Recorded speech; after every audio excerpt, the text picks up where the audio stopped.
നമസ്കാരം.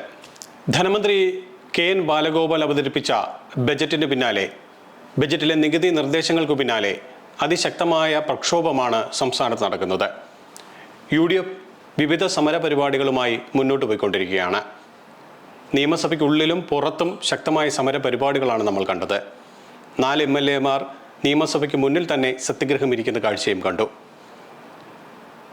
ഈ സമരപരിപാടികളെല്ലാം തുടരുന്നതിനിടയിലും നികുതി കുറയ്ക്കുന്നതിനെക്കുറിച്ച് സംസ്ഥാന സർക്കാർ ആലോചിച്ചില്ല. ധനമന്ത്രി അത്തരമൊരു നിലപാട് സ്വീകരിച്ചതുമില്ല. എന്തായാലും ഈ തീരുമാനവുമായി മുന്നോട്ട് പോകാൻ തന്നെയാണ് ധനമന്ത്രിയുടെ നിലപാട്. സമരം തുടരുമെന്ന് UDF വ്യക്തമാക്കുകയും ചെയ്യുന്നു. ഈ സമരപരിപാടിയുടെ ഭാഗമായ CR മഹേഷ്, കരുനാഗപ്പള്ളി MLA, അദ്ദേഹമാണ് ഇന്ന് നമ്മോടൊപ്പം ചേരുന്നത്. UDF-ന്റെ ആ സമര പരിപാടികളെക്കുറിച്ചും ഇതുവരെ നടത്തിയ പ്രവർത്തനങ്ങളെക്കുറിച്ചുമാണ് അദ്ദേഹം വ്യക്തമാക്കുന്നത്. നമസ്കാരം CR മഹേഷ്. വലിയൊരു സമരത്തിന്റെ ഭാഗമായതിനു ശേഷമാണ് ഇപ്പോൾ യോഗനാഥ് ന്യൂസിനൊപ്പം CR മഹേഷ് ചേരുന്നത്. നമുക്കറിയാം, ജനദ്രോഹ ബജറ്റ് എന്ന് തന്നെയാണ് UDF കഴിഞ്ഞ ഈ ബജറ്റിന് തൊട്ട് പിന്നാലെയുള്ള പ്രഖ്യാപനങ്ങളും അതുപോലെ തന്നെ പ്രസ്താവനകളും ഒക്കെ വന്നത്. പ്രതിപക്ഷത്തിന്റെ ഭാഗത്തു നിന്ന് പ്രധാനപ്പെട്ട നേതാക്കളെല്ലാം അത്തരത്തിൽ തന്നെയാണ് പറഞ്ഞത്. പിന്നാലെയാണ് CR മഹേഷ് അടക്കമുള്ള MLA-മാർ സത്യഗ്രഹം അടക്കമുള്ള സമര പരിപാടികളിലേക്ക് നീങ്ങിയത്. എന്നിട്ടും ആ ഒരു സമരത്തിന്റെ രീതി മനസ്സിലാക്കാതെയും ജനങ്ങളുടെ ഹിതം മനസ്സിലാക്കാതെയും ഇത്തരമൊരു ഹുങ്കുമായി മുന്നോട്ട് പോകുന്ന നിലപാടിനെ, ധനമന്ത്രിയുടെ നിലപാടിനെ അല്ലെങ്കിൽ സർക്കാരിൻ്റെ നിലപാടിനെ എങ്ങനെയാണ് ഈ സമയം മഹേഷ് വിലയിരുത്തുന്നത്? തീർച്ചയായിട്ടും അങ്ങ് പറഞ്ഞതുപോലെ പ്രതിപക്ഷം മാത്രമല്ല ജനദ്രോഹ ബഡ്ജറ്റ് എന്ന് പറയുന്നത്. ജനോപകാരപ്രദമായ ഒരു ബഡ്ജറ്റാണ് എന്ന് കേരളത്തിൽ ജീവിക്കുന്ന ഒരാളിനെ കൊണ്ടുപോലും പറയാൻ സാധിക്കില്ല. കേരളത്തിൽ കക്ഷി രാഷ്ട്രീയ ഭേദമന്യേ ഇടതുപക്ഷത്തിൻ്റെ പ്രവർത്തകർ പോലും നിശബ്ദമായി ഉള്ളു തേങ്ങിക്കൊണ്ട് പറയുന്ന കാര്യമാണ് ഈ ബഡ്ജറ്റ് കേരളത്തിൻ്റെ ചരിത്രത്തിൽ ഇത്രയേറെ നികുതി ഭാരം അടിച്ചേൽപ്പിച്ച ഒരു ബഡ്ജറ്റ് ഉണ്ടായിട്ടില്ല. പക്ഷെ അത് നിയമസഭയ്ക്കകത്ത് ഇപ്പോൾ ജനാധിപത്യപരമായി പ്രതിപക്ഷം ഒരു ആവശ്യം ഉന്നയിക്കുമ്പോൾ അത് പ്രതിപക്ഷം ഉന്നയിച്ചത് കൊണ്ട് അത് നടപ്പാക്കാൻ സാധിക്കില്ല എന്നുള്ള പിടിവാശിയാണ്, എന്നുള്ള ഈഗോ പ്രശ്നമാണ്. അപ്പോൾ ഇതിനകത്തുനിന്ന് മനസ്സിലാക്കേണ്ടുന്നത്, ജനാധിപത്യത്തിലൊരു കക്ഷിക്ക് മൃഗീയ ഭൂരിപക്ഷം ജനങ്ങൾ കൊടുക്കുമ്പോൾ ആ ഭൂരിപക്ഷത്തെ ഉപയോഗപ്പെടുത്തിക്കൊണ്ട് ജനാധിപത്യപരമായ പ്രതിപക്ഷ കക്ഷികളുടെ ഉൾപ്പെടെ ജനങ്ങളുടെ മുഴുവൻ അവകാശങ്ങളെയും കൊല്ലുന്ന, ഇല്ലായ്മ ചെയ്യുന്ന ഒരു ഗവൺമെൻറ് സമീപനമാണ് നമ്മളിപ്പോൾ കണ്ടുകൊണ്ടിരിക്കുന്നത്. അപ്പോൾ പ്രതിപക്ഷം പറയുന്നു, ഇപ്പോൾ നമ്മൾ കേട്ടുകേഴ്വില്ലാത്ത കാര്യമാണ്, പ്രതിപക്ഷം സമരരംഗത്തെത്തിയതുകൊണ്ട് ഞങ്ങൾ കുറയ്ക്കില്ല. ഇതെന്തൊരു വിരോധാഭാസമാണ്? കമ്മ്യൂണിസ്റ്റ് പ്രസ്ഥാനത്തിന് ചേർന്നതാണോ? സമരങ്ങളിലൂടെ ആരുമായും സമരസപ്പെടാതെ സമരങ്ങളിലൂടെ തീവാറുന്ന പോരാട്ടങ്ങളിലൂടെ കേരളത്തിൽ കെട്ടിപ്പടുത്ത കമ്മ്യൂണിസ്റ്റ് പ്രസ്ഥാനം, അതിൻ്റെ നേതാക്കന്മാർ മന്ത്രിമാരായിരിക്കുന്നു, അതിൻ്റെ നേതാവ് മുഖ്യമന്ത്രിയായിരിക്കുന്നു. അപ്പോൾ ജനകീയ വിഷയങ്ങളോടും ജനകീയ സമരങ്ങളോടും ഇത്രയും ധാർഷ്ട്യത്തോടു കൂടിയിട്ടുള്ള പെരുമാറ്റം കേരളത്തിൻ്റെ ചരിത്രത്തിൽ ആദ്യമായിട്ടാണ്. തീർച്ചയായും നമുക്ക് അറിയാവുന്നൊരു കാര്യം, ഇപ്പോൾ UDF സർക്കാരായാലും LDF സർക്കാരായാലും ഇത്തരം ബഡ്ജറ്റുകൾ വരുമ്പോൾ നികുതി വർദ്ധിപ്പിക്കേണ്ട ആവശ്യം വരും. അത് ആർക്കായാലും നമുക്ക് സർക്കാരുകൾക്ക് മുന്നോട്ട് പോകാനും സംസ്ഥാനത്തിൻ്റെ സാമ്പത്തിക ഭദ്രത വലുതാക്കാനും വേണ്ടി ഇത്തരം നടപടികളൊക്കെ സ്വീകരിക്കേണ്ടി വരും. അതിന് എനിക്കും തോന്നുന്നില്ല UDF അത് ഏർക്കുന്നില്ല. പക്ഷേ ഏറ്റവും ജനദ്രോഹകരമായ അല്ലെങ്കിൽ ജനങ്ങളെ ഏറ്റവും കൂടുതൽ ബാധിക്കുന്ന ഒരു കാര്യമാണ് ഇന്ധന സെസ്സിൻ്റെ. അവിടെയെങ്കിലും ഒരു കുറവ് വരുത്തി ഈ മുന്നോട്ട് പോകാനുള്ള ഒരു സാഹചര്യം സംസ്ഥാനത്ത് ഇല്ലേ? അപ്പോൾ ധനമന്ത്രി എന്ന് പറയുന്നത് കുറയ്ക്കാനായിരുന്നുവെങ്കിൽ എനിക്ക് 5 രൂപ കൂട്ടിയിട്ട് 3 രൂപ കുറച്ചാൽ പോരെ എന്നുള്ളൊരു ചോദ്യമാണ് വരുന്നത്. ഇത്തരം മറുന്യായങ്ങളാണ് വരുന്നത്. അപ്പം ഈ നികുതി, ഇപ്പം അങ്ങ് പറഞ്ഞതുപോലെ നികുതി വർദ്ധിപ്പിക്കുന്നതിന് കാലാകാലങ്ങളിൽ ബഡ്ജറ്റ് അവതരിപ്പിക്കുമ്പോൾ സ്വാഭാവികമായും നികുതിയൊക്കെ വർദ്ധിപ്പിക്കാറുണ്ട്. ആ നികുതി വർദ്ധിപ്പിക്കുന്നതിന് നമ്മളാരും എതിരല്ല. സാധനങ്ങളുടെ വിലയും കാലോചിതമായി വില വർദ്ധിക്കാറുണ്ട്, നികുതി വർദ്ധിക്കാറുണ്ട്. പക്ഷേ ഇത്രയേറെ ഭീമമായ ഒരു നികുതി വർധനം, എന്നിട്ട് ധാർഷ്ട്യത്തോടു കൂടിയിട്ടുള്ള പിന്നീടുള്ള സമീപനം. ഇപ്പോൾ ഇവർ പറയുന്നത് ഉള്ളവനിൽ നിന്നും എടുത്ത് ഇല്ലാത്തവനിലേക്ക് കൊടുക്കാൻ വേണ്ടിയിട്ടാണ് എന്നാണ് പറയുന്നത്. ഈ ഉള്ളവനെയും ഇല്ലാത്തവനെയും അളക്കാനുള്ള സ്കെയിൽ അവരുടെ കയ്യിലുണ്ടോ? അല്ലെങ്കിൽ ഉപകരണമുണ്ടോ? അല്ലെങ്കിൽ എന്ത് മാനദണ്ഡമാണ് ഉള്ളവരും ഇല്ലാത്തവരും? ഇപ്പോൾ കേരളത്തിലെ സാധാരണക്കാരുടെ ഒരു ഔദ്യോഗിക വാഹനം എന്ന് പറഞ്ഞാൽ മോട്ടോർ സൈക്കിളാണ് എല്ലാവർക്കും. ആ മോട്ടോർ സൈക്കിൾ ഇന്ന് ഉപയോഗിക്കുന്നത്, പണ്ട് പണമുള്ളവരായിരുന്നു ഉപയോഗിച്ചിരുന്നെങ്കിൽ ഇന്ന് മോട്ടോർ സൈക്കിൾ ഉപയോഗിക്കുന്നത് മേശരി പണിക്ക് പോകുന്ന ആളുകൾ, മൈക്കാട് പണിക്ക് പോകുന്ന ആളുകൾ, കൽപ്പണിക്ക് പോകുന്ന ആളുകൾ, അതുപോലെ മത്സ്യവിതരണ തൊഴിലാളികൾ, ലോട്ടറി വിതരണ തൊഴിലാളികൾ ഒക്കെയാണ് ഇത് ഉപയോഗിക്കുന്നത്, മോട്ടോർ സൈക്കിൾ ഉപയോഗിക്കുന്നത്. അത് സാധാരണക്കാരൻ്റെ ഔദ്യോഗിക വാഹനമായി അപ്രഖ്യാപിതമായി തന്നെ പ്രഖ്യാപിക്കപ്പെട്ടിരിക്കുന്ന ഒരു വാഹനമാണ്. അപ്പോൾ അതിനകത്ത് പെട്രോളിന് വില വർദ്ധിക്കുമ്പോൾ അവൻ അവൻ അവൻ അവൻ അവൻ്റെ കയ്യിൽ നിന്നല്ലേ വീണ്ടും പണം പോകുന്നു. അപ്പോൾ എങ്ങനെയുള്ള, അല്ലെങ്കിൽ ഇത്ര കോടി രൂപയുടെ വാഹനം ഉപയോഗിക്കുന്നവരിൽ നിന്നും പെട്രോളിന് ചാർജ് ഈടാക്കുന്നു എന്നല്ലല്ലോ പറഞ്ഞത്. പെട്രോളിന് മുഴുവനായി വില വർദ്ധിപ്പിക്കുമ്പോൾ സാധാരണക്കാരെയാണ് ഏറ്റവും കൂടുതൽ ബാധിക്കുന്നത്. ഇല്ലാത്തവനല്ലേ അതിൻ്റെ ദുഃഖം അറിയുന്നത്, കൂടുതൽ പേരേണ്ടി വരുന്നു. ഉള്ളവനെ സംബന്ധിച്ച് ഇപ്പോൾ 2 രൂപയിൽ 200 രൂപ വർദ്ധിപ്പിച്ചാൽ ഉള്ള ആളുകളെ സംബന്ധിച്ച് ഒരു ബുദ്ധിമുട്ടില്ല. ഇല്ലാത്ത ആളുകളും ഉള്ള ആളുകളും ഒരുപോലെ ഉപയോഗിക്കുന്ന ഒരു സാധനത്തിന് അടങ്കലായി മൊത്തത്തിൽ വില വർദ്ധിപ്പിക്കുമ്പോൾ അത് ഏറ്റവും കൂടുതൽ ഭാരം താങ്ങേണ്ടി വരുന്നത് ഇല്ലാത്തവനാണ്. പിന്നെ മദ്യം എന്ന് പറയുന്നതും ആരാണ്? ബിവറേജസ് കോർപ്പറേഷൻ്റെ മുമ്പിൽ സർക്കാർ ഉൽപ്പാദിപ്പിക്കുന്ന, സർക്കാർ ലേബലോടുകൂടി സർക്കാർ ഉൽപ്പാദിപ്പിക്കുന്ന, സർക്കാർ ജീവനക്കാർ വിതരണം ചെയ്യുന്ന മദ്യം വാങ്ങിച്ച് കഴിക്കുന്ന ആരാണ്? നമ്മൾ വൈകുന്നേരങ്ങളിൽ ബിവറേജസ് കോർപ്പറേഷന് മുമ്പിലൂടെ പോയാൽ അവിടെ ഒരു കോടീശ്വരനെ നമുക്ക് കാണാൻ സാധിക്കില്ല, അവിടെ ഒരു സമ്പന്നനെയും നമ്മൾ കാണുന്നില്ല, അവിടെ ഒരു സർക്കാർ ഉദ്യോഗസ്ഥനെയും നമ്മൾ കാണുന്നില്ല. അവിടെയും മുഴക്കോലും കരണ്ടിയുമായി വന്ന് നിൽക്കുന്നത് പാവപ്പെട്ട ഈ നിർമ്മാണ മേഖലയിൽ പണിയെടുക്കുന്ന തൊഴിലാളികളും പട്ടിണി പാവങ്ങളുമാണ്. മദ്യപാനത്തെ പ്രോത്സാഹിപ്പിക്കുകയല്ല. മദ്യപാനം എന്ന് പറയുന്നത് ഒരു മനുഷ്യൻ്റെ ദൗർബല്യമാണ്, ഒരു മൃദുല വികാരമായിട്ട് പറയാം, അല്ലെങ്കിൽ ഒരു വീക്ക്നെസ് ആയിട്ട് പറയാം, ഒരു അഡിക്ഷനാണ്. അപ്പോൾ അതിനെ ചൂഷണം ചെയ്യുകയാണ് ഒരു സർക്കാർ. അപ്പോൾ അവനെ സംബന്ധിച്ച് അവൻ അസുഖത്തിൽപ്പെട്ട് നിൽക്കുന്നത് കൊണ്ട്, മദ്യപാന രോഗമായി നിൽക്കുന്നതുകൊണ്ട് 100 രൂപയിൽ 200 രൂപയിൽ 500 രൂപ വർദ്ധിപ്പിച്ചാലും കുടിക്കാൻ ബാധ്യസ്ഥനാണ്, അവൻ കുടിച്ചു പോകും. അപ്പോൾ അതും യഥാർത്ഥത്തിൽ ദോഷകരമായി വരുന്നത് ഈ സാധാരണക്കാർക്കാണ്. അപ്പോൾ ഈ നികുതി വർധനവ് കൊണ്ട് ഏറ്റവും കൂടുതൽ ബുദ്ധിമുട്ട് അനുഭവിക്കുന്ന, അപ്പോൾ അവരുടെ ഈ അവകാശവാദം ഞങ്ങൾ ഉള്ളവരിൽ നിന്നും പിടിച്ചു വാങ്ങി ഇല്ലാത്ത ആളുകൾ കൊടുക്കാൻ വേണ്ടിയിട്ടാണ് എന്നുള്ള ഒരു അവകാശവാദവും ഇതോടുകൂടി പൊളിയുകയാണ്. തീർച്ചയായും ഇവിടെ ഇപ്പോൾ ഭരണപക്ഷത്തെ മുഖ്യമന്ത്രി അടക്കമുള്ള പ്രധാനപ്പെട്ട നേതാക്കൾ, ധനമന്ത്രി അടക്കമുള്ളവർ പറയുന്നത് ഞങ്ങൾ ജനങ്ങൾ നൽകിയ ഭൂരിപക്ഷത്തിൻ്റെ അടിസ്ഥാനത്തിൽ അധികാരത്തിൽ വന്നതാണ്. ഇപ്പോൾ ഈ ചെയ്യുന്ന കാര്യങ്ങളും ജനങ്ങൾക്ക് വേണ്ടി തന്നെയാണ്. കുറച്ചൊക്കെ ഇത്തരം കാര്യങ്ങളിൽ ജനങ്ങൾ സഹകരിക്കും, അത് ഞങ്ങൾക്ക് ഉറച്ച വിശ്വാസമുണ്ട്. ഞങ്ങൾ ജനങ്ങളിലേക്ക് ഇറങ്ങി ചെല്ലാൻ പോവുകയാണ്. എന്താണ് യഥാർത്ഥ വസ്തുത എന്ന് അവരോട് പറയും എന്നുള്ളത് അവർക്കത് മനസ്സിലാകും എന്നുള്ളതാണ്. പക്ഷേ പ്രതിപക്ഷത്തിന് അത് മനസ്സിലാകില്ല. ഞങ്ങൾ എന്ത് ചെയ്യാനെന്നാണ് ചോദിക്കും. ഇപ്പോൾ ജനങ്ങൾ തന്നെയാണ് അവർ തിരഞ്ഞെടുത്തതിന് തർക്കമല്ല. പക്ഷെ ജനങ്ങൾ ഒരു തുടർഭരണം കൊടുത്തപ്പോൾ അത് ജനങ്ങളെ കശാപ്പ് ചെയ്യാൻ വേണ്ടിയിട്ടുള്ള ഒരു ലൈസൻസായി സർക്കാർ ഇതിനെ കാണരുത്. ഞാനതാണ് പറഞ്ഞത്. ജനാധിപത്യത്തിലെ മൃഗീയമായ ഭൂരിപക്ഷം ഉപയോഗിച്ചുകൊണ്ട് ജനാധിപത്യത്തെ തന്നെ, പ്രതിപക്ഷ ശബ്ദങ്ങളെ തന്നെ, ജനവികാരങ്ങളെ തന്നെ അടിച്ചൊതുക്കുന്ന അല്ലെങ്കിൽ ഇല്ലായ്മ ചെയ്യുന്ന ഒരു സമീപനം സർക്കാർ ഉപേക്ഷിക്കണം എന്നുള്ളതാണ് പറയുന്നത്. അവർ ജനങ്ങളുടെ ഇടയിലേക്ക് ഇറങ്ങി ചെല്ലട്ടെ, അപ്പോൾ ജനവികാരം അവർക്ക് മനസ്സിലാകും. ആരാണ് ഇതിനെ അനുകൂലിക്കുന്നത്? ഒരാൾ അനുകൂലിച്ചുകൊണ്ട് ഒരു വർത്തമാനം പറയട്ടെ, ഒരാൾ ഒപ്പം. ഇപ്പോൾ സർക്കാരിൻ്റെ ധനസ്ഥിതിയെ സംബന്ധിച്ചൊക്കെ നമുക്കും അഭിപ്രായ വ്യത്യാസമില്ല. അത് സർക്കാരിൻ്റെ ഒരു ഇപ്പോഴത്തെ സാമ്പത്തിക സ്ഥിതി കുറച്ച് പരുവക്കാരാണ്, എല്ലാവർക്കും അറിയാം. പക്ഷേ ഇവരുടെ ആർഭാടത്തിന് വല്ല കുറവുണ്ടോ?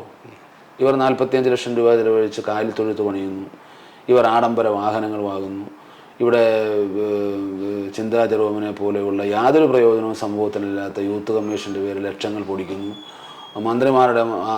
മന്ത്രിമന്ദിരങ്ങൾ മൂടി പിടിപ്പിക്കുന്നു. ആർഭാടങ്ങൾക്ക് യാതൊരു കുറവും വരുത്തുന്നില്ലല്ലോ. അപ്പോൾ ഒരു ഭാഗത്തുകൂടി ഇവരുടെ സുഖസൗകര്യങ്ങൾ വർദ്ധിപ്പിക്കുകയും മറുഭാഗത്തുകൂടി അതിൻ്റെ ഭാരം കൂടി, അതിൻ്റെ പാപം കൂടി ജനങ്ങളുടെ മേലെ. പ്രതിപക്ഷത്തിന് ഇത്തരം സഹായങ്ങൾ ചെയ്യുന്നില്ല എന്നുള്ളതാണ് ചിലരെങ്കിലും ചോദിക്കുന്നത്. കാറുകളായാലും മറ്റു കാര്യങ്ങളായാലും ഇപ്പോൾ പ്രതിപക്ഷ നേതാവിൻ്റെ കാര്യം ചൂണ്ടിക്കെട്ടിയിട്ട് പിൻവലിച്ചോട്ടെ, അതിനകത്ത് പ്രശ്നമില്ലല്ലോ. ഗവൺമെന്റ് അല്ലേ അതിന് നേതൃത്വം കൊടുക്കുന്നത്, ഗവൺമെന്റിന്റെ ഒരു സമീപനം, നടപടി, പ്രവർത്തനമല്ലേ. അപ്പോൾ അത് സ്വാഭാവികമായും ചോദ്യം ചെയ്യപ്പെടും. തീർച്ചയായും. ഇവിടെ ഇന്നിപ്പോൾ ഈ സമരവുമായി ബന്ധപ്പെട്ട് രാവിലെ പ്രതിപക്ഷ നേതാവിൻ്റെ സാന്നിധ്യത്തിൽ പ്രതിപക്ഷത്തെ പ്രധാനപ്പെട്ട നേതാക്കളെല്ലാം ചേർന്നുകൊണ്ട് നടന്നാണ് അവർ ഇന്ന് സഭയിലേക്ക് നിങ്ങൾക്ക് ഐക്യദാർഢ്യം പ്രഖ്യാപിക്കാൻ അടക്കം വന്നത്. പക്ഷേ അതിനെ ഒരു മോർണിംഗ് വാക്കായിട്ടാണ് ചില LDF നേതാക്കൾ കാണുന്നത്. അതാണ് പറയുന്നത്. ഇപ്പം ഒരു പ്രതിപക്ഷത്തിൻ്റെ സമരത്തെ ഇത്തരത്തിൽ ആക്ഷേപിക്കുന്ന ഒരു സമീപനം ഒരു ജനാധിപത്യ രാഷ്ട്രീയ പ്രസ്ഥാനത്തിന് ചേർന്നതാണ്. സ്വന്തം വില അല്ലെങ്കിൽ സ്വന്തം നിലവാരം വെടിയുകയില്ല. ആർക്ക് വേണ്ടിയിട്ടാണ് പ്രതിപക്ഷം സമരം ചെയ്തത്? പ്രതിപക്ഷ രാഷ്ട്രീയ പാർട്ടിക്ക് വേണ്ടിയിട്ടല്ലല്ലോ പ്രതിപക്ഷം സമരം ചെയ്യുന്നത്. ഇതുപോലൊരു ജനകീയ വിഷയം മുമ്പുണ്ടായിട്ടില്ല. ഇപ്പോൾ ഇവിടെ ഒരു സരിത സമരം അല്ലെ സ്വപ്ന സമരം അങ്ങനെയൊക്കെ പറയുന്ന അപസർപ്പ കഥകൾ പൊക്കിപ്പിടിച്ചുകൊണ്ടുള്ള ഒരു സമരമല്ലല്ലോ. ഓരോ സാധാരണക്കാരനെയും ബാധിക്കുന്ന ഒരു ജനകീയ വിഷയം ഏറ്റെടുത്തുകൊണ്ട് ഒരു പ്രതിപക്ഷ രാഷ്ട്രീയ പ്രസ്ഥാനം വളരെ ഉത്തരവാദിത്വ ബോധത്തോടു കൂടി തെളിവുകളുടെ അടിസ്ഥാനത്തിൽ ഫലപ്രദമായി, ക്രിയാത്മകമായി, സമാധാനപരമായി ചെയ്യുന്ന സമരത്തെ ഈ ജയരാജനെ പോലെയുള്ള കമ്മ്യൂണിസ്റ്റ് നേതാക്കൾ, ഇവരെയൊക്കെ എങ്ങനെ കമ്മ്യൂണിസ്റ്റ് എന്ന് പറയാൻ സാധിക്കും? ഇതൊരു പിണറായി വിജയന് പാദസേവ ചെയ്യുന്ന, വ്യക്തിപൂജ ചെയ്യുന്ന, നിയമസഭയ്ക്കകത്ത് ഇപ്പോൾ രാവിലെ മുതൽ ഞങ്ങളൊക്കെ അന്തം വിട്ടുപോയിട്ടുണ്ട്. കമ്മ്യൂണിസ്റ്റ് പ്രസ്ഥാനം രാവിലെ മുതൽ അവിടെ നടക്കുന്നത് വ്യക്തിപൂജയാണ്, പാദസേവയാണ്. പണ്ടൊക്കെ പാദസേവ എന്ന് പറയാറുണ്ട്, ഇത് പാദസേവ മാറി, ഇത് അടിമുടി സേവയാണ്. തലമുടി മുതൽ പാദം വരെയും പിണറായിയെ കമ്മ്യൂണിസ്റ്റ് പ്രസ്ഥാനത്തെ ഇപ്പോൾ ചുരുക്കി പറഞ്ഞാൽ ഒരു ഭക്തി പ്രസ്ഥാനമാക്കി മാറ്റിയിരിക്കുകയാണ്. ഇവിടെ ഇപ്പോൾ മറ്റൊരു പ്രധാനപ്പെട്ട കാര്യം ഈ സമരവുമായി ബന്ധപ്പെട്ട കാര്യങ്ങളാണ്. അതായത് ഈ കഴിഞ്ഞ കുറച്ച് ദിവസങ്ങളായി സമരം തുടരുന്നു. ഇനിയിപ്പോൾ 27-നാണ് സഭാ സമ്മേളനം പുനരാരംഭിക്കുന്നത്. അപ്പോൾ അതുവരെയുള്ള ദിവസങ്ങളിൽ നിങ്ങൾ ഈ വിഷയം എങ്ങനെ സജീവമായി ജനങ്ങളിലേക്ക് മുന്നിലേക്ക് കൊണ്ടുവരും? കാരണം വളരെ ജനങ്ങൾ ഇഷ്ടപ്പെടുന്ന ഒരു കാര്യം തന്നെയാണ്. കാരണം ഇതൊരു ജനങ്ങൾക്ക് ആവശ്യമായതും ജനങ്ങൾ ഇഷ്ടപ്പെടുന്ന തരത്തിലുള്ള ഒരു സമരം തന്നെയായിരുന്നു എന്നുള്ള വിലയിരുത്തൽ തന്നെയാണ് വരുന്നത്. കാര്യത്തിൽ സംശയമില്ല. ഇതിപ്പോൾ തിരിച്ച് ഇടതുപക്ഷമായിരുന്നു പ്രതിപക്ഷമായിരുന്നു സ്ഥാനത്തിരിക്കുന്നെങ്കിലും അവർ ഇത്തരം സമരപരിപാടികളൊക്കെ ചെയ്യും, അക്കാര്യത്തിൽ സംശയമില്ല. അപ്പോൾ ഇനി വരുന്ന ദിവസങ്ങളിൽ എങ്ങനെ ഈ വിഷയം UDF പ്രത്യേകിച്ചും താങ്കളെപ്പോലുള്ള യുവ നേതാക്കൾ മുന്നോട്ട് കൊണ്ടുപോകും? ഇപ്പം നിയമസഭ താൽക്കാലികമായി പിരിഞ്ഞിരിക്കുന്ന പശ്ചാത്തലത്തിൽ നിയമസഭയ്ക്ക് കവാടത്തിനകത്തുള്ള സത്യാഗ്രഹ സമരം തുടരുന്നതുകൊണ്ട് അർത്ഥമില്ല. അപ്പോൾ അതുകൊണ്ടാണ് ഞങ്ങൾ 4 പേർ നടത്തി വന്ന സത്യാഗ്രഹ സമരം ഇന്നത്തെ കൂടി അവസാനിപ്പിച്ചത്. അപ്പോൾ ഇനി സഭയ്ക്കകത്തും നിയമസഭാ അംഗങ്ങൾക്ക്, പ്രതിപക്ഷ അംഗങ്ങൾക്ക് സമരം ചെയ്യുവാനോ പ്രതിഷേധിക്കാനോ ഉള്ള സാഹചര്യമില്ല. അപ്പോൾ ഇനി സഭ വീണ്ടും ചേരുന്ന 27-ാം തീയതിയാണ്. അപ്പോൾ ഇന്ന് മുതൽ 27 വരെയുള്ള ഇടവേളകളിൽ ജില്ലാതലങ്ങളിൽ ഇപ്പം 13, 14 തീയതികളിൽ രാപ്പകൽ സമരം എല്ലാ ജില്ലാ കേന്ദ്രങ്ങളിലും UDF പ്രഖ്യാപിച്ചിട്ടുണ്ട്. നിയോജക മണ്ഡലത്തിൽ സമരങ്ങൾ പ്രഖ്യാപിച്ചിട്ടുണ്ട്. UDFൻ്റെ ഘടകകക്ഷികൾ, പോഷക സംഘടനകൾ, യൂത്ത് കോൺഗ്രസ് പോലെ ഉള്ള സംഘടനകളൊക്കെ ഇനി ഇത്രയും ദിവസം ഈ സമരത്തെ ലൈവാക്കി നിർത്താൻ സഭ ചേരുന്നത് വരെയുള്ള ഇടവേളയിൽ കേരളത്തിലെ ഗ്രാമപ്രദേശങ്ങളിൽ, പട്ടണപ്രദേശങ്ങളിൽ, നഗരഹൃദയങ്ങളിലൊക്കെ ഈ സമരം അതിശക്തമായി സജീവമായി നിലനിർത്താനുള്ള പരിപാടികൾ ആസൂത്രണം ചെയ്തിട്ടുണ്ട്. തീർച്ചയായും ഈ ദിവസങ്ങൾ, സത്യഗ്രഹത്തിൻ്റെ ഈ ദിവസങ്ങൾ എങ്ങനെ ആയിരുന്നു? ആ ദിവസത്തെ പ്രധാനപ്പെട്ട ഓർമ്മകൾ എന്ത് ചെയ്യുകയായിരുന്നു? ചിലർ പുസ്തകം വായിക്കുന്നു, ചിലർ ഈ മണ്ഡലത്തിലെ പ്രധാനപ്പെട്ട പല പ്രശ്നങ്ങൾ ഫോണിലൂടെയും മറ്റും പരിഹരിക്കുന്നു. അപ്പോൾ ഈ ദിവസങ്ങൾ എങ്ങനെയായിരുന്നു CR മഹേഷ് ചെലവഴിച്ചത്? ഞാൻ നല്ല കുറേ പുസ്തകങ്ങൾ വായിക്കാൻ സന്ദർശകരുണ്ടാവും, പിന്നെ മണ്ഡലത്തിലെ കാര്യങ്ങളിൽ ഫോണിലൂടെ ബന്ധപ്പെടേണ്ടതായിട്ടുണ്ടാകും. ബാക്കി വന്ന സമയം കുറേ കാലമായി ഈ വായിക്കാൻ സമയമില്ല. ഇപ്പം നല്ല കുറച്ച് പുസ്തകങ്ങൾ, നല്ല കുറേ പുസ്തകങ്ങൾ വായിച്ചു. രാത്രി 12:30, 1 മണി വരെയും ഈ സന്ദർശകർ പോയതിനു ശേഷം വായിക്കുമായിരുന്നു. പിന്നെ MK സാനുമാഷിൻ്റെ ചങ്ങമ്പുഴയുടെ പിന്നെ ഒരു പുസ്തകം, ചങ്ങമ്പുഴയെക്കുറിച്ചുള്ള ഒരു പുസ്തകം വായിച്ചു. അതുപോലെ ജയശ്രീ എന്ന് പറയുന്ന ഒരു പുതിയ എഴുത്തുകാരി, നേരത്തെ എഴുതിയിട്ടുണ്ട്, എഴുത്തുകാരിയുടെ പിന്നെ ഒരു നല്ല നോവൽ വായിച്ചു.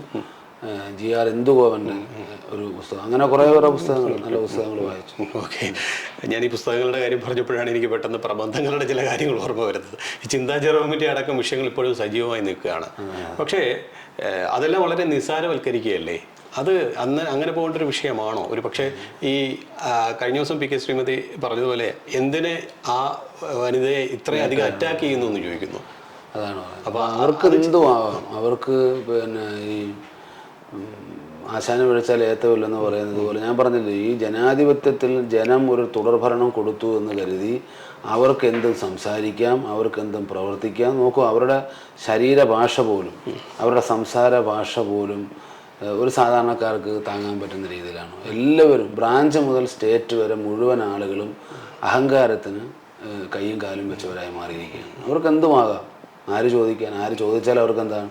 അപ്പോൾ ചോദിക്കുന്ന ശബ്ദങ്ങളെല്ലാം അവർ ഇല്ലാതാക്കുകയാണ്. കേന്ദ്ര ഗവൺമെൻറ്റിൻ്റെ അതേ സമീപനം തന്നെയാണ് കേരളത്തിലും ഈ കാര്യത്തിൽ അവർ തുടർന്നു പോകുന്നത്. ഓക്കെ, ഈ കേന്ദ്രത്തിൻ്റെ കാര്യം പറഞ്ഞു വന്നുകൊണ്ട് ഈ കേന്ദ്രമാണ് ഇത്തരം സംസ്ഥാനത്തെ ദുരിതത്തിലാക്കുന്നത്, പ്രതിസന്ധിയിലാക്കുന്നതെന്നാണ് ഇടതുപക്ഷത്തെ പ്രധാനപ്പെട്ട നേതാക്കൾ പറയുന്നത്. പക്ഷെ വേണ്ട രീതിയിൽ കേന്ദ്രത്തിൻ്റെ ഈ തെറ്റായ നയങ്ങൾക്കെതിരെ UDF പ്രതികരിക്കുന്നില്ലല്ലോ എന്നൊരു ചോദ്യം കൂടി. കേന്ദ്രത്തിനെതിരായി കോൺഗ്രസ് ചെയ്യുന്നത് പോലെ സമരം ആര് ചെയ്യുന്നു? CPM എവിടെ സമരം ചെയ്യാനാണ്? CPM എല്ലാ കാലഘട്ടത്തിലും ഇവരുമായി സന്ധി ചെയ്യുന്നതായിട്ടാണ് രാഷ്ട്രീയത്തിൻ്റെ ചരിത്രം നാൾ വഴികൾ പരിശോധിച്ചാൽ മനസ്സിലാകുന്നത്. പക്ഷേ യാതൊരു വിധത്തിലുള്ള സന്ധിയുമില്ലാതെ ഇപ്പോൾ എപ്പോഴും CPM കോൺഗ്രസിനെ ആക്ഷേപിക്കുന്നത് BJP ആണെന്നാണ്. പക്ഷേ ആത്മാർത്ഥമായി അവർക്ക് പറയാൻ സാധിക്കുമോ? ഏത് നിമിഷങ്ങളിലും, ഏത് ഗ്രാമങ്ങളിലും, ഏത് സംസ്ഥാനങ്ങളിലും നേരിട്ട് BJP എന്ന് പറയുന്ന ഈ ഭരണത്തിന് നേതൃത്വം കൊടുക്കുന്നവരെ ശക്തമായി എതിർക്കുന്നത് രാഹുൽ ഗാന്ധിയും കോൺഗ്രസ് എന്ന രാഷ്ട്രീയ പ്രസ്ഥാനവും അല്ലാതെ വേറെ ആരുണ്ട്? CPM എവിടെ എതിർക്കാനാണ്? ഓക്കെ, ഇതിനൊപ്പം തന്നെ എനിക്ക് ചോദിക്കാനുള്ള വളരെ പ്രധാനപ്പെട്ട ഒരു കാര്യം ഈ കിഫ്ബിയുമായി ബന്ധപ്പെട്ട കാര്യമാണ്.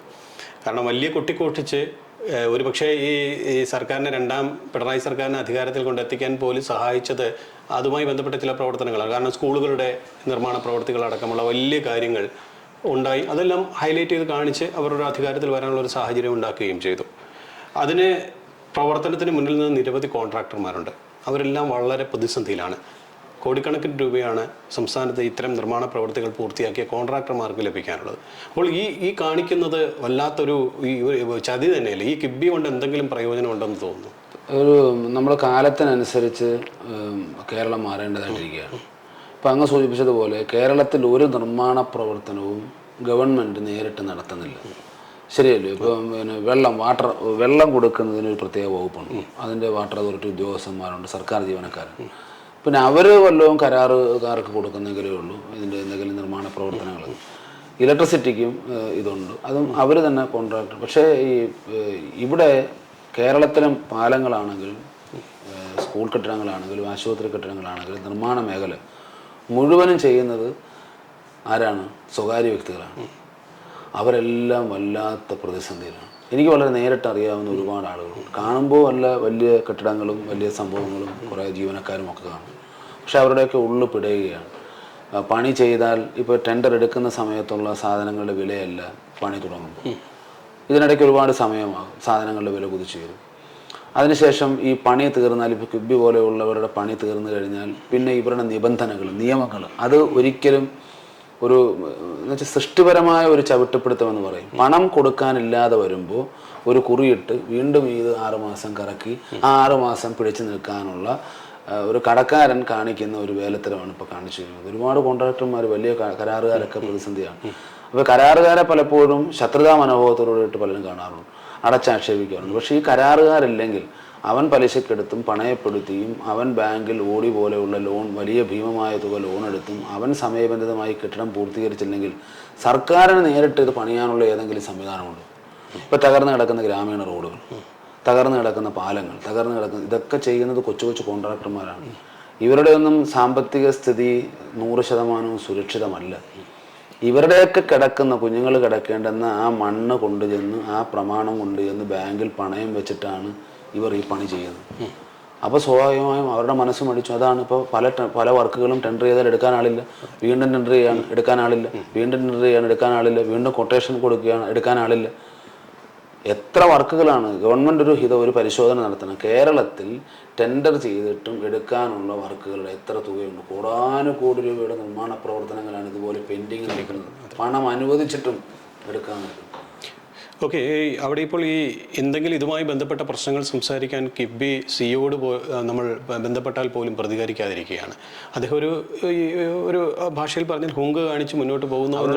അതാണ് അങ്ങ് പറഞ്ഞത്. അവരുടെ ഒരു സമീപനം ഞാൻ പറഞ്ഞല്ലോ, ഇത് എന്തോ സൗജന്യം ചെയ്യുന്നത് പോലെയാണ്. പണം മുടക്കിയിട്ടാണ് കരാറുകാർ ചെല്ലുന്നത്. സ്വന്തം കയ്യിലുള്ള പണം മുടക്കിയിട്ടാണ് ചെയ്യുന്നത്. മാസങ്ങൾ കഴിഞ്ഞ് ബില്ല് മാറാൻ ചെല്ലുക, ഓരോ ദിവസവും പലിശക്കാർ ശല്യം ചെയ്യുക, ബാങ്കുകാർ ശല്യം ചെയ്യുക. അപ്പോഴാണ് ഓരോ നിബന്ധനകൾ വരുന്നത്. അപ്പോൾ സ്വാഭാവികമായിട്ട് ഇനിയിപ്പോൾ പറ്റുന്ന കുഴപ്പം കേരളത്തിലെ കോൺട്രാക്ടർമാർ പണി എടുക്കുന്നില്ലെന്നൊരു ഒരുമിച്ചൊരു തീരുമാനം എടുത്താൽ കേരളത്തിലെ മുഴുവൻ നിർമ്മാണ മേഖലയും സ്തംഭിക്കില്ലേ?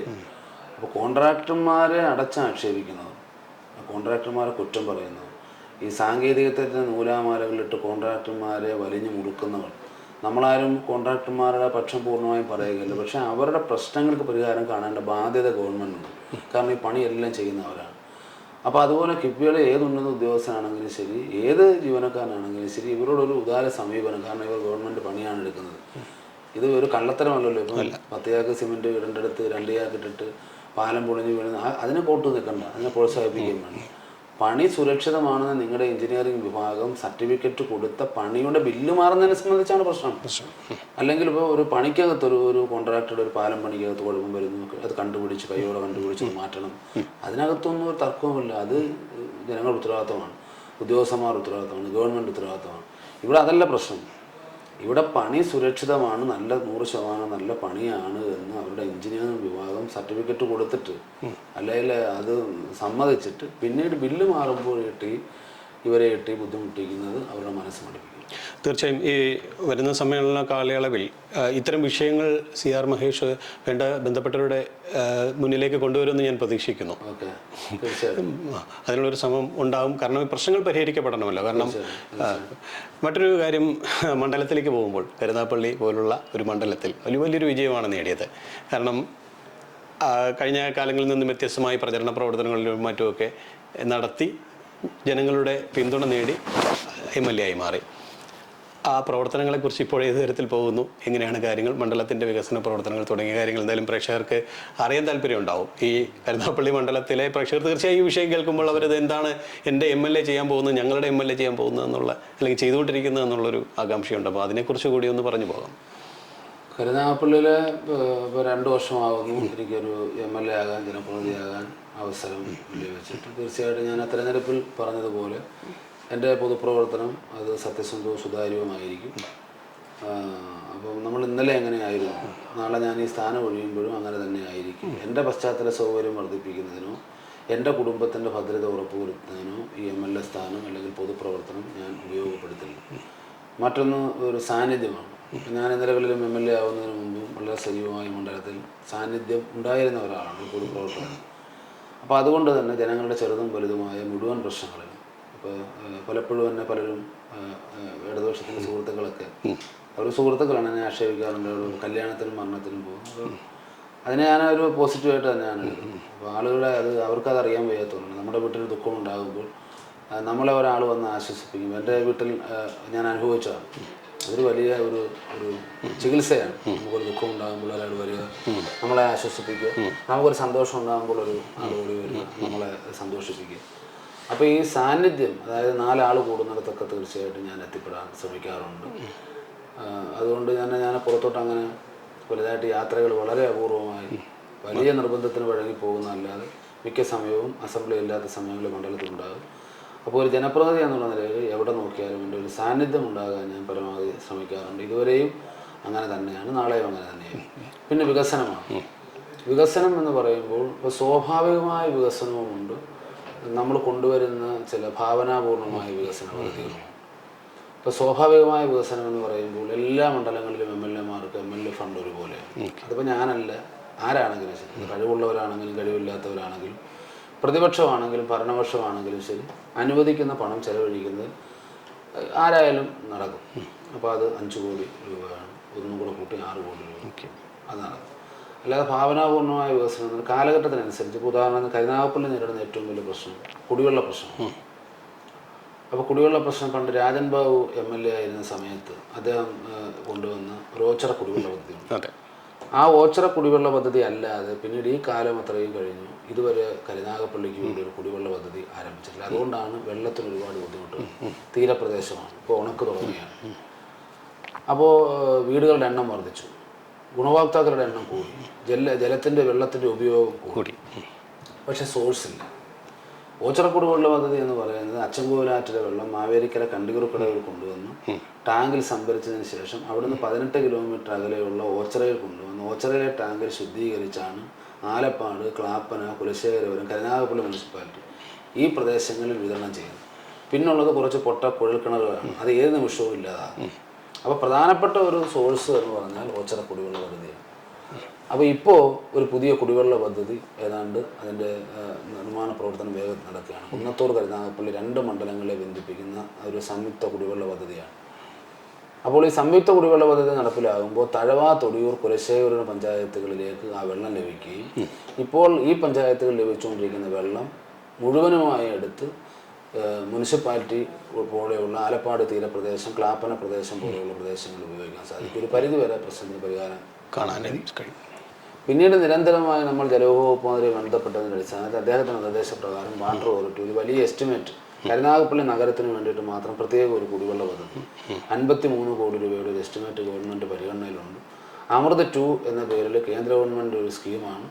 അതിപ്പോൾ ശാസ്താംകോട്ട കായലിൽ നിന്നും കൊല്ലം കോർപ്പറേഷനിലേക്ക് പോകുന്ന വെള്ളം ഞാങ്കടവ് പദ്ധതി വരുന്നതോടുകൂടി ഇനി അവിടേക്ക് പോകേണ്ടി വരില്ല. അപ്പോൾ ടൈറ്റാനിയത്തിൻ്റെ അടുത്ത് വെച്ച് ഈ വെള്ളം ബ്ലോക്ക് ചെയ്ത് കരുനാഗപ്പള്ളി നഗരസഭയിൽ കൊണ്ടുവരാനുള്ള ഒരു സോഴ്സ് ഗവൺമെൻറ്റിൻ്റെ മുമ്പിലുണ്ട്. അതിന് നഗരസഭയും സഹകരിക്കാം എന്ന് കേട്ടിട്ടുണ്ട്. അങ്ങനെ വന്നാൽ കരുനാഗപ്പള്ളിക്ക് വേണ്ടിയിട്ട് ഒരു പ്രത്യേക കുടിവെള്ള പദ്ധതിയും കരുനാഗപ്പള്ളി കുന്നത്തൂർ സംയുക്ത കുടിവെള്ള പദ്ധതിയും കൂടി തീരുമ്പോൾ കരുനാഗപ്പള്ളി കുടിവെള്ള പ്രശ്നത്തിന് ഒരു പരിഹാരം ആവും എന്നാണ്. ഏറ്റവും വലിയ പ്രശ്നം തകർന്നു കിടക്കുന്ന റോഡുകളാണ്. ഇപ്പോൾ നമ്മളൊരു സാധാരണക്കാരനായ ജനപ്രതിനിധി ആയതുകൊണ്ടും ഞാൻ എല്ലാവരുമായി സഹകരിക്കുന്ന ആളായതുകൊണ്ട് പഞ്ചായത്ത് റോഡ് തകർന്നാലും എന്നെയാണ് സമീപിക്കുന്നത്. അത് സമാധാനം പറയേണ്ടതായിട്ടുള്ളത്. പഞ്ചായത്തുകൾക്ക് വേണ്ടുന്നത്ര ഫണ്ടിൽ കാലാവസ്ഥാ വ്യതിയാനം, എല്ലാ ദിവസവും മഴ കിട്ടുന്ന ഒരു സംസ്ഥാനമായി കേരളം മാറിയിരിക്കുകയാണ്. അതുപോലെ ഈ ഇരച്ചിവെള്ളം വീണു മുഴുവൻ ഗ്രാമീണ റോഡുകളും തകർന്നു പോയിരിക്കുക. അപ്പോൾ അതൊക്കെ ഇനി ഏത് കാലത്ത് ശരിയാക്കാൻ പറ്റും, എത്ര കോടി രൂപ വേണമെന്നതിനെ സംബന്ധിച്ച് വലിയ ആശങ്ക. അടിസ്ഥാനപരമായി ജനത്തിൻ്റെ കുടിവെള്ള പ്രശ്നം, യാത്രാ സൗകര്യം, ഇതൊക്കെ മെച്ചപ്പെടുത്തുക എന്നുള്ളതാണ്. ഇപ്പോൾ കരുനാഗപ്പള്ളി ആശുപത്രി ഏറ്റവും കൂടുതൽ 10,000-കണക്കിന് പാവപ്പെട്ട ആളുകൾ ആശ്രയിക്കുന്ന ഒരു ദരിദ്ര നാരായണന്മാരുടെ ഒരു സങ്കേതമാണ്. ധർമ്മാശുപത്രിയായിരുന്നു പണ്ട്. നാഷണൽ വേയുടെ സമീപത്തുള്ള ഏക സർക്കാർ ആശുപത്രിയാണ്. കുന്നത്തൂർ താലൂക്കിലെ ആളുകളും ചവറയിലെ ആളുകളും ആശ്രയിക്കുന്ന കരുനാഗപ്പള്ളിയാണ്. പക്ഷേ ഇപ്പോൾ കരുനാഗപ്പള്ളി ആശുപത്രിയിൽ കഴിഞ്ഞ ഗവൺമെൻറ് കാലത്തും ഇപ്പോഴത്തെ ഗവൺമെൻറ് കാലത്തും ആശുപത്രിയുടെ പശ്ചാത്തല സൗകര്യം വർദ്ധിപ്പിക്കുവാനുള്ള ഒരുപാട് പ്രവർത്തനങ്ങൾ നടക്കുന്നുണ്ട്. ഇനി അവിടെ ആവശ്യം ഈ ആധുനിക ചികിത്സാ രീതികളാണ്. ഇപ്പോൾ കാർഡിയോളജി വിഭാഗം കരുനാഗപ്പള്ളിയിൽ രാത്രിയിൽ ഒരാളിന് നെഞ്ചുവേദന വന്നാൽ അവന് കൊല്ലത്ത് വരെ എത്താൻ പറ്റുമെങ്കിൽ അവൻ ജീവിച്ചിരിക്കും. കാരണം ഒരു ഡോക്ടർ ഇല്ലാത്ത, ഒരു കാർഡിയോളജി ഡോക്ടറുടെ സേവനം ഇല്ലാത്തൊരു ആശുപത്രി. അപ്പോൾ കാർഡിയോളജി വിഭാഗം ആരംഭിക്കണം. ബ്ലഡ് ബാങ്ക്, ഇത്രയേറെ വാഹനാപകടങ്ങൾ നടക്കുന്ന, ആയിരക്കണക്കിന് ആളുകൾ അപകടത്തിൽപ്പെടുന്ന, ദുരന്തങ്ങൾ ഉണ്ടാകുന്ന കരുനാഗപ്പള്ളി താലൂക്ക് ആശുപത്രിയിൽ ഒരു ബ്ലഡ് ബാങ്ക് ഇല്ല. അപ്പോൾ അത് ആരംഭിക്കേണ്ടതായിട്ടിരിക്കുന്നു. പിന്നെ ഇപ്പോൾ 18 പേർക്ക് മാത്രമാണ് കരുനാഗപ്പള്ളിയിൽ ഡയാലിസിസ് ഉള്ള സംവിധാനം. 580ഓളം പേർ ഡയാലിസിസിന് വേണ്ടി പേര് രജിസ്റ്റർ ചെയ്തിട്ടിരിക്കുകയാണ്. അപ്പോൾ അതിൻ്റെ എണ്ണം വർദ്ധിപ്പിക്കണം. ഇപ്പോൾ ഞാൻ MLA ഫണ്ടിൽ നിന്നും 10 ഡയാലിസിസ് മിഷൻ വാങ്ങിക്കാൻ പണം അനുവദിച്ചിരിക്കുകയാണ്. അതുപോലെ അത്യാധുനിക ചികിത്സാ സൗകര്യങ്ങൾ കൂടി ആരംഭിക്കണം. ആരോഗ്യ മേഖല, വിദ്യാഭ്യാസ മേഖല. ഇപ്പോൾ നമ്മൾ ബഡ്ജറ്റിലും കെട്ടിടമില്ലാത്ത 5 സ്കൂളുകളുടെ പേരാണ് കൊടുത്തിരിക്കുന്നത്. അത് അനുവദിച്ചു. അത് ബഡ്ജറ്റിൽ 5 കോടി രൂപ 5 സ്കൂളുകൾക്ക് വേണ്ടി അനുവദിച്ചിട്ടുണ്ട്. അപ്പോൾ വിദ്യാഭ്യാസ മേഖല, ജനങ്ങളുടെ യാത്രാ സൗകര്യം മെച്ചപ്പെടുത്തുക, ആരോഗ്യ പ്രശ്നങ്ങൾ. ഇപ്പോൾ ഒരു പ്രതിപക്ഷ MLA എന്നുള്ള നിലയിൽ പരിമിതികളുണ്ട്. പക്ഷേ വ്യക്തിപരമായി ഈ മന്ത്രിമാരുമായിട്ടുള്ള സൗഹൃദവും അല്ലെങ്കിൽ ബന്ധവും ഉദ്യോഗസ്ഥന്മാരുമായിട്ടുള്ള ഒരു മാന്യമായ പെരുമാറ്റവും സമീപനവും ഒക്കെ കൊണ്ട് ഞാൻ എൻ്റെ സംതൃപ്തനാണ്. പരമാവധി ഞാൻ കരുനാഗപ്പള്ളിയുടെ സമഗ്രമായ വികസനത്തിന് വേണ്ടിയിട്ട് ശ്രമിക്കും. ഒരു ദിവസം കൊണ്ടോ ഒരു മാസം കൊണ്ടോ ഒന്നും മാറ്റാൻ നമുക്കാർക്കും പറ്റില്ല. പക്ഷേ എൻ്റെ ജീവിതത്തിൽ ഇങ്ങനെ കിട്ടിയ ഒരു അവസരം, ജനങ്ങൾ തന്ന ഒരു അവസരം, കക്ഷി രാഷ്ട്രീയ ഭേദമന്യേ ഞാൻ അതിനു വേണ്ടി കരുനാഗപ്പള്ളിയുടെ വികസനത്തിന് വേണ്ടി വിനിയോഗിക്കും. പരിമിതികളുണ്ടാകും തീർച്ചയായും. നമുക്ക് കോൺഗ്രസ്സിന് പ്രത്യേക ഒരു ഉണർവ് നൽകിയിട്ടുണ്ട് ഭാരത് ജോഡോ യാത്ര. ആ യാത്ര കഴിഞ്ഞ ദിവസം സമാപിക്കുകയും ചെയ്തു. അതിന് പിന്നാലെ രാഹുൽ ഗാന്ധി പാർലമെൻറ്റിലടക്കം നിശിതമായ വിമർശനങ്ങൾ BJPക്കെതിരെ അടക്കം ഉയർത്തുന്നുണ്ട്. അപ്പോൾ അതൊരു വലിയ ഉത്തേജനം താങ്കളടക്കമുള്ള യുവ നേതാക്കൾക്കും യുവജനങ്ങൾക്കും പ്രത്യേകിച്ച് കോൺഗ്രസ് പാർട്ടിക്കും UDFനും ഉണ്ടാക്കിയിട്ടുണ്ടോ? തീർച്ചയായിട്ടും. കോൺഗ്രസിൻ്റെ ആശയം തന്നെ ഇപ്പം കോൺഗ്രസിൻ്റെ രൂപീകരണ കാലഘട്ടം മുതൽ കോൺഗ്രസ് അനുവർത്തിച്ചു വന്ന പ്രവർത്തനങ്ങളില്ല. ഇപ്പോൾ ജനാധിപത്യത്തിലിപ്പം അധികാര രാഷ്ട്രീയം ഒരു പ്രധാനപ്പെട്ട പ്രശ്നമാണ്. പക്ഷേ ഭാരത് ജോഡോ യാത്രയും കോൺഗ്രസിൻ്റെ ആവിർഭാവവും കോൺഗ്രസിന് വേണ്ടി രക്തസാക്ഷികളായ നേതാക്കന്മാരുടെ രക്തസാക്ഷിത്വവും വെച്ച് പരിശോധിക്കുമ്പോൾ പാർലമെൻറ്റ് ജയിക്കുന്നതിന് വേണ്ടിയിട്ടോ നിയമസഭ ജയിക്കുന്നതിന് വേണ്ടിയിട്ടോ അല്ല. എപ്പോഴൊക്കെ രാജ്യം വല്ലാതെ പ്രതിസന്ധിയിൽപ്പെട്ട് നട്ടം തിരിഞ്ഞിട്ടുണ്ടോ, എപ്പോഴൊക്കെ രാജ്യത്തിൻ്റെ ജീവൻ നഷ്ടപ്പെട്ടിട്ടുണ്ടോ, തുടിപ്പ് നഷ്ടപ്പെട്ടിട്ടുണ്ടോ, മനോഹാരിത നഷ്ടപ്പെട്ടിട്ടുണ്ടോ, സൗന്ദര്യം നഷ്ടപ്പെട്ടിട്ടുണ്ടോ, ആ കാലഘട്ടത്തിലൊക്കെ കോൺഗ്രസിൻ്റെ ദേശീയ നേതാക്കന്മാർ ഇത്തരത്തിൽ അതിസാഹസികമായ പരീക്ഷണങ്ങൾ, പ്രവർത്തനങ്ങൾ നടത്തിയിട്ടുണ്ട്. അത്തരത്തിലൊരു അതിസാഹസികതയാർന്ന ഈ കാലഘട്ടത്തിൽ ഒരു നേതാവിനും ഒരു പാർട്ടിയിലും ചെയ്യാൻ പറ്റാത്ത അതിസാഹസികമായ, ത്യാഗോജ്ജലമായ, ഭയമില്ലാതെയുള്ള ഒരു എക്സർസൈസാണ്, ഒരു പ്രവർത്തനമാണ്, ഒരു പരീക്ഷണമാണ് രാഹുൽ ഗാന്ധി നടത്തിയ ഭാരത് ജോഡോ യാത്ര. ഇതിനെ ആദ്യം വിമർശിച്ചവർ പോലും ജാഥയുടെ അവസാന ഘട്ടത്തിൽ അനുകൂലിക്കേണ്ടതായി വന്നിട്ടുണ്ട്. ജാഥയിൽ CPIയുടെ ഇന്ത്യയിലെ തന്നെ ഇന്ത്യയിൽ ഒരു ചെറിയ കക്ഷിയാണെങ്കിലും ശരി, ആശയപരമായി അവർ ഉയർത്തുന്ന ആശയപരമായിരുന്നു. അപ്പോൾ അവരുടെ അഖിലേന്ത്യാ സെക്രട്ടറി രാജ പോലും ആ സമ്മേളനത്തിൽ പങ്കെടുത്തു. പ്രതിപക്ഷ നേതാക്കന്മാരെല്ലാവരും പങ്കെടുത്തു, CPM വിട്ടുനിന്നു. പക്ഷേ ഭാരത് ജോഡോ യാത്രയിലൂടെ കേരളത്തിലെ മതേതര മനസ്സുകളിൽ വന്നിരിക്കുന്ന ഒരു ആവേശം ചെറുതൊന്നുമല്ല. അത് വരാൻ പോകുന്ന പാർലമെൻറ്റ് തിരഞ്ഞെടുപ്പിൽ സ്വാഭാവികമായും കോൺഗ്രസിനും അല്ലെങ്കിൽ മതേതര ചേരിക്കും ഗുണം ചെയ്യുമെന്നുള്ള കാര്യത്തിൽ യാതൊരു തർക്കവും. കേരളത്തിലൊരു നേതൃത്വം എത്രത്തോളം പ്രതീക്ഷ നൽകുന്നുണ്ട്? പ്രത്യേകിച്ചും ഇനിയിപ്പോൾ സംസ്ഥാന ലോക്സഭ തെരഞ്ഞെടുപ്പ് അടക്കം വരുന്നു, പിന്നാലെ നിയമസഭയൊക്കെ വരുന്നു. അപ്പോൾ ഈ നേതൃത്വം ഇടയ്ക്ക് ചില നേതാക്കൾ ചില പ്രശ്നങ്ങളൊക്കെ ഉണ്ടായി നമുക്കറിയാവുന്നതാണ്. അപ്പോൾ വലിയൊരു ചർച്ച ചെയ്തതാണ്. അപ്പോൾ അത്തരം പ്രശ്നങ്ങളൊക്കെ ഏതെങ്കിലും തരത്തിൽ പാർട്ടിയെ ബാധിക്കുന്നുണ്ടോ, അതോ എങ്ങനെയാണ് മഹേഷ് കരുത്? ഇപ്പോൾ തന്നെ എല്ലാ രാഷ്ട്രീയ ഭരണകക്ഷിയിൽ പ്രശ്നങ്ങളില്ലേ. ഇപ്പോൾ CPM-നെ സംബന്ധിച്ച് എല്ലാ ജില്ലകളിലും പ്രശ്നങ്ങളാണ്. തിരുവനന്തപുരം ജില്ലയിൽ പ്രശ്നം, ആലപ്പുഴ ജില്ലയിൽ പ്രശ്നം. അപ്പോൾ അതൊക്കെ സമ്പത്തിനെ സംബന്ധിച്ചുള്ള തർക്കം, പിന്നെ സൗന്ദര്യത്തെ സംബന്ധിച്ചുള്ള തർക്കം, ശരീരശാസ്ത്രം, ഇങ്ങനെയൊക്കെയുള്ള തർക്കങ്ങളാണ്. കോൺഗ്രസിനകത്ത് അത്തരത്തിലുള്ളൊരു തർക്കവുമില്ല. കോൺഗ്രസിനകത്ത് സ്വാഭാവികമായും വ്യത്യസ്ത ആശയങ്ങളുള്ള, വ്യത്യസ്ത ചിന്താധാരകളൊക്കെയുള്ള ആളുകൾ സ്വാഭാവികമായ അഭിപ്രായ വ്യത്യാസങ്ങൾ ഉണ്ടായിട്ടുണ്ട്. അതൊക്കെ പരിഹരിച്ച് തന്നെ മുമ്പോട്ട് പോകുന്നുണ്ട്. ഇതിനേക്കാൾ രൂക്ഷമായ പ്രശ്നങ്ങളൊക്കെ കോൺഗ്രസിൽ പരിഹരിച്ചിട്ടുണ്ട്. പക്ഷേ എൻ്റെ ഒരു നിർദ്ദേശവും എൻ്റെ ഒരു അഭിപ്രായവും, ഇനി അങ്ങനെ ഒരു അഭിപ്രായ വ്യത്യാസവും ഒന്നും താങ്ങാനുള്ള ശേഷി കോൺഗ്രസിനില്ല. അല്ലെങ്കിൽ അത് അങ്ങനെ ഒരു അഭിപ്രായ വ്യത്യാസത്തിൽ പോയ ജനങ്ങൾ അതൊന്നും താങ്ങത്തില്ല. ജനത്തിനൊരു സിമ്പതി കോൺഗ്രസിനോടുണ്ട്. കോൺഗ്രസിനെ ജനങ്ങൾക്ക് ഇഷ്ടമാണ്. അതിനനുസരിച്ച് കോൺഗ്രസിന് ഉയരാൻ സാധിക്കണം. നേതാക്കന്മാരും അതിന് നേതൃത്വപരമായ പങ്കുവഹിക്കും. ഈ തരൂർ എഫക്റ്റ് പോലെ അങ്ങനെ എന്തെങ്കിലും എഫക്റ്റുകളൊക്കെ വരണമെന്ന് ചിന്തയുണ്ട്? അങ്ങനെ പ്രത്യേകിച്ച് അതിൽ എന്തെങ്കിലും കാര്യമുള്ളതായിട്ട് എല്ലാവരുടെയും കൂടെ കൂട്ടി യോജിച്ചുള്ള ഒരു പ്രവർത്തനമായിരിക്കും. ഇപ്പം നമ്മളൊരു പോരാട്ടം ജയിക്കണമെങ്കിൽ, ഒരു യുദ്ധം ജയിക്കണമെങ്കിൽ ആ യുദ്ധത്തിനകത്ത് തന്നെ എത്രയോ യുദ്ധ സാമഗ്രികളുണ്ട്. പൊട്ടാസിൻ്റെ ഗുണം ചെയ്യും, പീരങ്കിയുടെ ഗുണം ചെയ്യും, തോക്കിൻ്റെ ഗുണം ചെയ്യും. ഇപ്പം നുണയും കൊതിയും പറഞ്ഞ ചില യുദ്ധങ്ങൾ ജയിച്ചിട്ടുണ്ട്. എന്ന് പറഞ്ഞതുപോലെ ഒരു യുദ്ധം ജയിക്കണമെങ്കിൽ എല്ലാ തരത്തിലും കഴിവുകളുള്ള ആളുകളെ കൂട്ടി യോജിപ്പിച്ചുകൊണ്ടുള്ള ഒരു പ്രവർത്തനമായിരിക്കണം. എങ്കിൽ മാത്രമേ യുദ്ധം ചെയ്യൂ. യുദ്ധം ജയിച്ചതിന് ശേഷമാണ് അധികാര തർക്കങ്ങളും അല്ലെങ്കിൽ രാജ്യത്തിൻ്റെ വിഭജനവും ഭരണത്തിൻ്റെ വിഭജനവും ഒക്കെ ഉണ്ടാകും. ഇപ്പോഴത്തെ ലക്ഷ്യം ഈ രണ്ട് ജനദ്രോഹ സർക്കാരുകളെയും ഭരണം അവസാനിപ്പിച്ച് ജനത്തെ മോചിപ്പിക്കുക എന്നുള്ളതാണ്. അതിനാണ് പ്രഥമ പരിഗണനയും. അതുകൊണ്ട് എല്ലാ നേതാക്കന്മാരും ആ തരത്തിലാണ് ഇപ്പോൾ ചിന്തിക്കുന്നത്.